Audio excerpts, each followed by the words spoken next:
to introduce you to some real-time, real-life entrepreneurs that are full of this grit to share some stories with you this morning. So will you please give a warm welcome to my friends. I'm going to bring you up Liza Borches, Brian Kramer, Damon Lester, and Mr. Brian Benstock. Thank you so much for coming.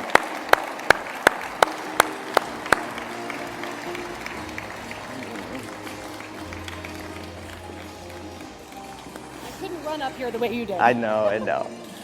Good to see you, man. What's up, man? Did you say we're full of grit? I think I'm too short. Maybe. People told me that. I don't know about you. I'm not sure if it was grit. I don't know about you. We'll just sit wherever. So, look, I don't want to make this like a panel. Like, this is going to be interactive, and I thought it would be great to just hear some stories from not only current times, but times in the past when the attributes that I just talked about actually were lived out in real world. And I know that so many of you have so many more of these stories, and that I hope this encourages you to share them more. Because when you hear stories like I just shared, oh yeah, here we go. Now, pardon me. Listen. I went to that fight the other night, and they paid a guy $100 million or something like that. I'm not getting even half of that. He's fought 2 fights in his life. So forget the car business. We're gonna do it? We're gonna do this? I want to be a blogger. That's where the money is, man. Okay, I'm done. telling you. YouTube? So I'm thinking a Liza Benstock exhibition match, right? No way. Clear She's cut tough. winner. She's tough. So we're going to share some stories after Brian's done milking his following cow.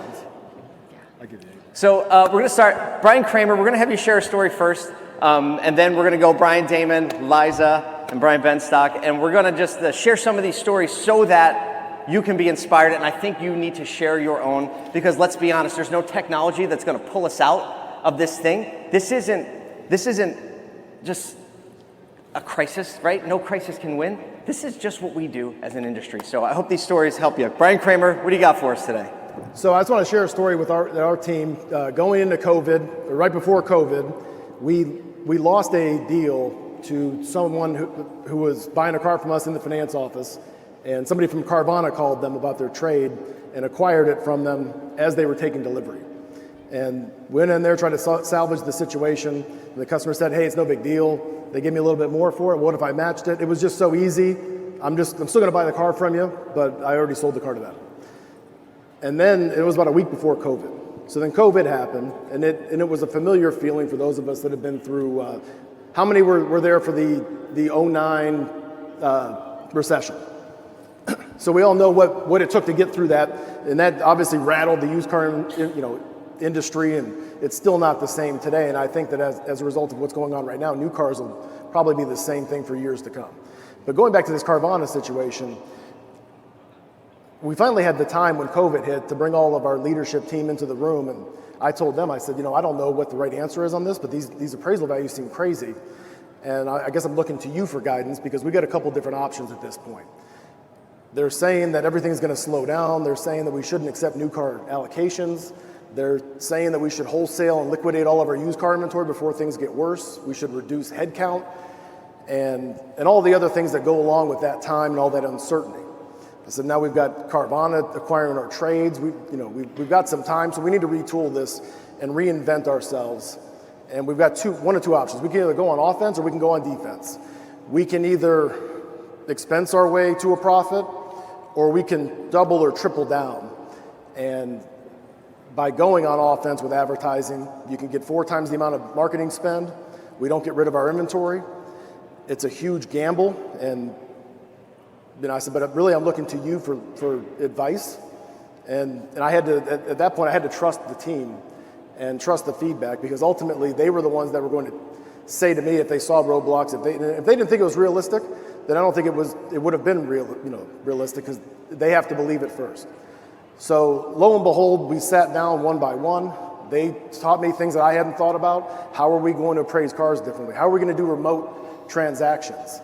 And I said, well, let's get the salespeople in the room, make sure they're on board with it, because if they're not, you're not, it's not going to work. So lo and behold, we had to have daily, meetings every day. Emar, you were there, and as we were doing all these learning from one day to the next, we didn't know what was going to bring. We didn't know if it was going to get worse, if it was going to get better. Obviously, we all went through that, and now I think we're enjoying the results of us being more disciplined. And what I say to my team all the time is I'm terrified that we're going to lose that discipline that got us to this point. That's allowing us to enjoy these record months. How many people had a record month last month? Right? And this is the golden age of the car business. If you didn't have a record month, it's time to sell. Right? Come on, man. When's the last time you've seen it this good? Never. Never. Nirvana. So you'll be telling stories about this 10, 15 years ago. Let me tell you about the good old days, right? And it's going to be talking about right now. Oh, yeah. And what got us to this point, we're all enjoying success. The wind's at our back, but at some point the tide's going to go out. Now, some people say it's going to be in 4 months, 6 months, maybe 12 months. But at some point it's going to go out, and then it's going to come down to the discipline and how we take the money that we're making right now and invest it back in our infrastructure.